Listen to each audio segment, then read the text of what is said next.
mo na nabili ka mo yung super kalan mo? 10 years, 10 ano? years na. 10 years. Saan mo ba nabili yan? Dito sa Bayumbong? Bayumbong dito sa may ano yun?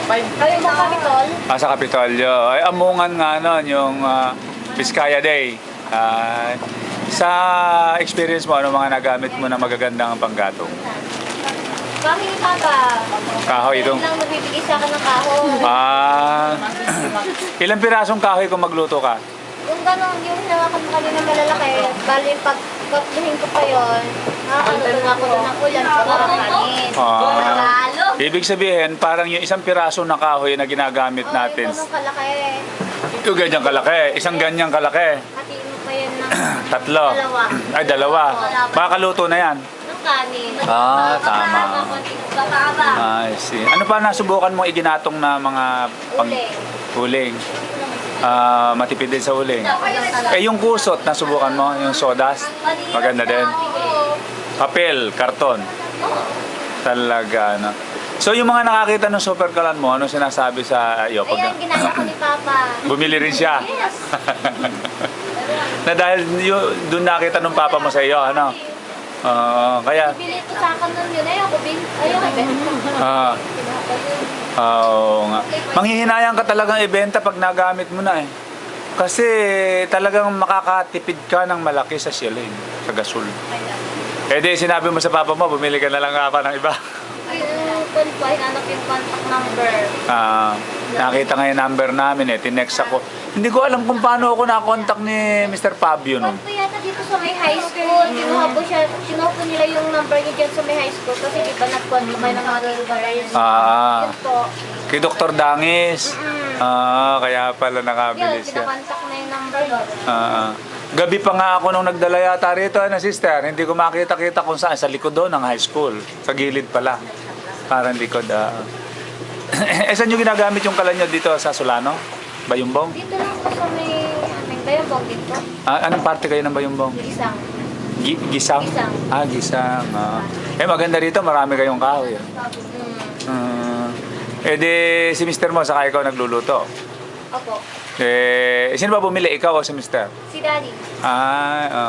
Okay. Tinan mo nga ate, Pati ikaw nakatipid ngayon dahil lalaman mo yung super kalan, ano? Talaga. Yung mga malalakan ba anak mo, sister? Grade 6 na po yung panganay. Yung sumunod? Grade 4, tapos grade 3 din. Si Bunso, grade 7. Nakapagluluto na rin ba sila sa super kalan? Yung panganay ko. Kaya na? Tingnan mo, ano? Ang maganda rin kasi walang danger, hindi nakakasunog, hindi sumasabog. Diba? Sabi naman nakabili sa amin yung advantage yan. Kahit wala kang 800 na pambili ng gasol, pwede. Bunta ka lang sa likod bahay mo. Kasi ang gasol nga naman, wala kang mabibiling tingi. Walang 20 pesos, walang kalahating tangke. Yung super ka lang, kahit ano igatong mo, kahoy, uling, kusot, sabot, pwede. Pagkatapos ng kahoy, gusto mo mag-ihaw, dilagyan mo ng uling. Ganda na siya. Pwede nang ihawan, ano? Paano ka mag-ihaw sa super kalan? Kukuha ko ng screen, tapos ibaba ko yung screen sa may kalan. Yung iba naming nabigyan, alam mo, pagka walang screen, Walang screen na. nilalagay lang nila yung mga ring plate sa ibabaw. Doon na sila nagpapatong ng tilapia sa ibabaw. Hindi lang nila tinatanggal yung kaliskis niya.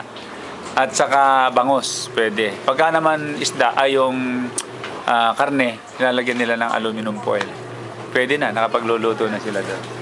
Madami yung mga nakakakita sa yung super kalan, hindi ba sila naghahanap kung saan makakabili? Naghahanap po kasi yung medyo mahal nila. Ngayon kasi, nung kasi ang araw, ang presyo ng bilihin noon, mababa pa. Pati materials na namin, tumaas din kasi. Kaya pag tumaas yung presyo ng materials, tumataas din yung kalan. Pag bumaba naman, bumababa din. Ngayon, yung mga nakabili ng mahal, sabi niya, kahit mahal, basta ang importante meron. Makatipid. Saka malinis. Malinis yung... Maganda yung pan, hindi siya naulingan yung Desay. puwit lang. Eh Yung tayo puwit mga lang babae, na. di ba ayaw natin maggatong ng kahoy. Kung naulingan yung side ng kaldero, mag-iisis ka kasi. Saka mag-amoy usok ka. Tsaka yun medyo may mga patungan siyang pwede yung pang maliit, maliit. malaki. Kaya conveniente, no? Yeah. Ganun pala. Ano pangalan ng sister? Mary Grace Velasco po. Mary Grace Velasco, Mrs. Velasco, dating Miss Fabio, ano? I see. Dito ba, dito nagwo-work ka rin ba dito? Hindi na. Husband ko po. Sa NBSU din. I see. Baka naman, dimuhan natin kayo. Hindi ko lang alam. Kasi nanggaling kami sa Kwan.